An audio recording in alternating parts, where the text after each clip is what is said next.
Luc chapitre 15. Les employés des impôts et les pécheurs s'approchent tous de Jésus pour l'écouter. Les pharisiens et les maîtres de la loi critiquent Jésus et disent: « Cet homme accueille les pécheurs et il mange avec eux. » Alors Jésus leur raconte cette histoire. « Parmi vous, un homme a 100 moutons et il en perd un. Bien sûr, il va laisser les 99 moutons dans les champs et il part chercher celui qui est perdu jusqu'à ce qu'il le trouve. Quand il l'a trouvé, il est tout joyeux. Il met le mouton sur ses épaules, puis il rentre chez lui. Il appelle ses amis et ses voisins et leur dit: « Venez, réjouissez-vous avec moi. Oui, j'ai retrouvé mon mouton qui était perdu. Je vous le dis, c'est la même chose.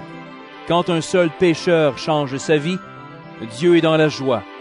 Sa joie est plus grande que pour 99 personnes justes qui n'ont pas besoin de changer leur vie. Écoutez encore. Une femme a 10 pièces d'argent et elle en perd une.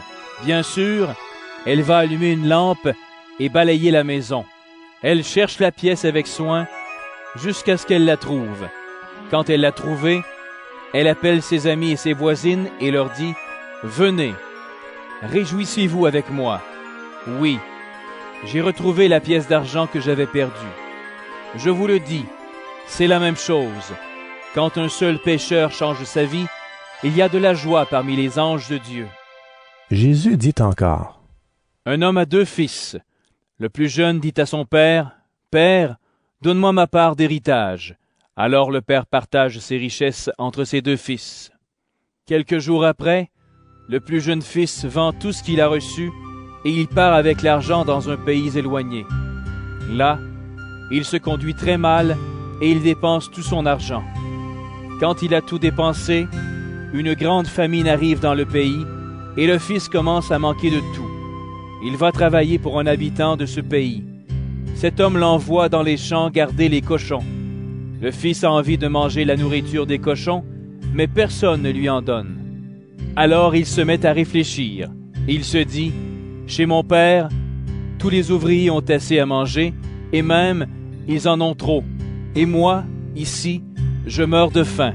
Je vais partir pour retourner chez mon père, et je vais lui dire: « Père, j'ai péché contre Dieu et contre toi.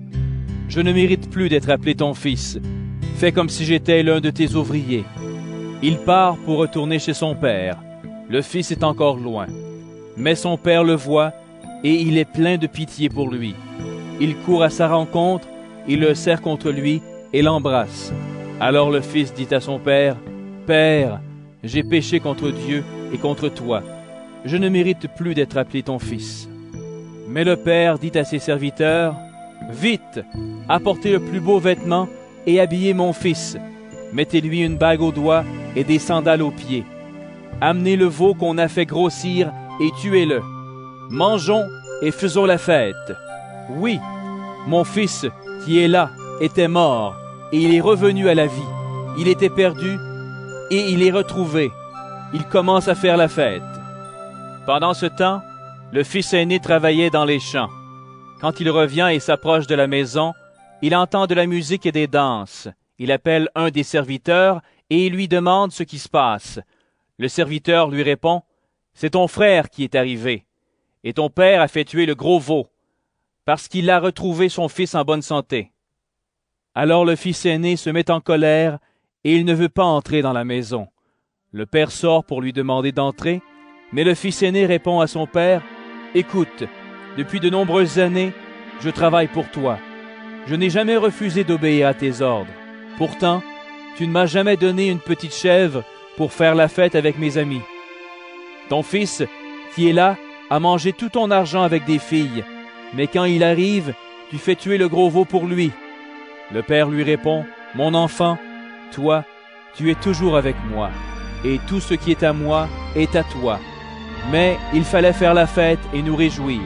En effet, ton frère, qui est là, était mort et il est revenu à la vie. Il était perdu et il est retrouvé. »